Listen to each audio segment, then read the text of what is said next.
شروع اللہ کے نام سے جو بڑا مہربان نہایت رحم والا ہے۔ الف لام را، یہ وہ کتاب ہے جس کی آیتیں مستحکم ہیں اور خدائے حکیم و خبیر کی طرف سے بتفصیل بیان کر دی گئی ہے۔ وہ یہ کہ خدا کے سوا کسی کی عبادت نہ کرو، اور میں اس کی طرف سے تم کو ڈر سنانے والا اور خوشخبری دینے والا ہوں۔ اور یہ کہ اپنے پروردگار سے بخشش مانگو اور اس کے آگے توبہ کرو، وہ تم کو ایک وقت مقرر تک متاع نیک سے بہرہ مند کرے گا، اور ہر صاحب بزرگی کو اس کی بزرگی کی داد دے گا۔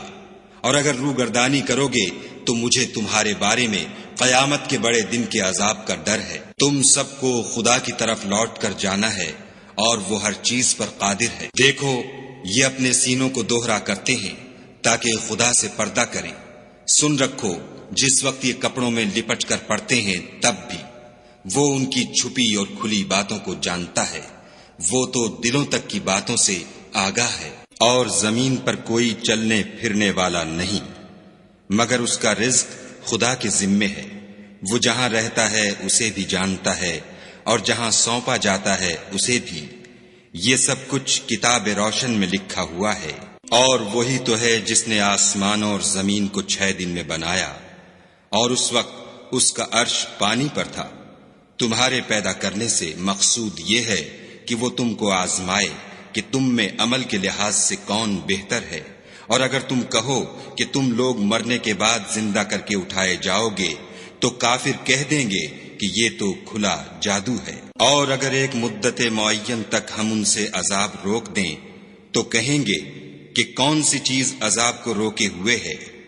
دیکھو، جس روز وہ ان پر واقع ہوگا پھر ٹلنے کا نہیں، اور جس چیز کے ساتھ یہ استہزاء کیا کرتے ہیں وہ ان کو گھیر لے گی۔ اور اگر ہم انسان کو اپنے پاس سے نعمت بخشیں پھر اس سے اس کو چھین لیں تو نا امید اور نا شکرا ہو جاتا ہے۔ اور اگر تکلیف پہنچنے کے بعد آسائش کا مزہ چکھائیں تو خوش ہو کر کہتا ہے کہ آہا، سب سختیاں مجھ سے دور ہو گئیں۔ بے شک وہ خوشیاں منانے والا اور فخر کرنے والا ہے۔ ہاں، جنہوں نے صبر کیا اور عمل نیک کیے، یہی ہیں جن کے لیے بخشش اور اجر عظیم ہے۔ شاید تم کچھ چیز وہی میں سے جو تمہارے پاس آتی ہے چھوڑ دو، اور اس خیال سے تمہارا دل تنگ ہو کر کہ کافر یہ کہنے لگیں کہ اس پر کوئی خزانہ کیوں نہیں نازل ہوا، یا اس کے ساتھ کوئی فرشتہ کیوں نہیں آیا۔ اے محمد صلی اللہ علیہ وآلہ وسلم، تم تو صرف نصیحت کرنے والے ہو، اور خدا ہر چیز کا نگہبان ہے۔ یہ کیا کہتے ہیں کہ اس نے قرآن از خود بنا لیا ہے؟ کہہ دو کہ اگر سچے ہو تو تم بھی ایسی 10 صورتیں بنا لاؤ، اور خدا کے سوا جس کو بلا سکتے ہو بلا بھی لو۔ اگر وہ تمہاری بات قبول نہ کریں تو جان لو کہ وہ خدا کے علم سے اترا ہے، اور یہ کہ اس کے سوا کوئی معبود نہیں، تو تمہیں بھی اسلام لے آنا چاہیے۔ جو لوگ دنیا کی زندگی اور اس کی زیب و زینت کے طالب ہوں، ہم ان کے اعمال کا بدلہ انہیں دنیا ہی میں دے دیتے ہیں، اور اس میں ان کی حق تلفی نہیں کی جاتی۔ یہ وہ لوگ ہیں جن کے لیے آخرت میں آتش جہنم کے سوا اور کچھ نہیں، اور جو عمل انہوں نے دنیا میں کیے سب برباد، اور جو کچھ وہ کرتے رہے سب ضائع ہوا۔ بھلا جو لوگ اپنے پروردگار کی طرف سے دلیل روشن رکھتے ہوں، اور ان کے ساتھ ایک آسمانی گواہ بھی اس کی جانب سے ہو، اور اس سے پہلے موسیٰ کی کتاب ہو جو پیشوا اور رحمت ہے، تو کیا وہ قرآن پر ایمان نہیں لائیں گے؟ یہی لوگ تو اس پر ایمان لاتے ہیں، اور جو کوئی اور فرقوں میں سے اس سے منکر ہو تو اس کا ٹھکانہ آگ ہے۔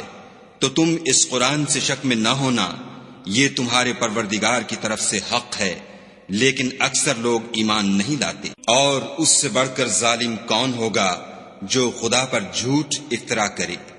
ایسے لوگ خدا کے سامنے پیش کیے جائیں گے اور گواہ کہیں گے کہ یہی لوگ ہیں جنہوں نے اپنے پروردگار پر جھوٹ بولا تھا۔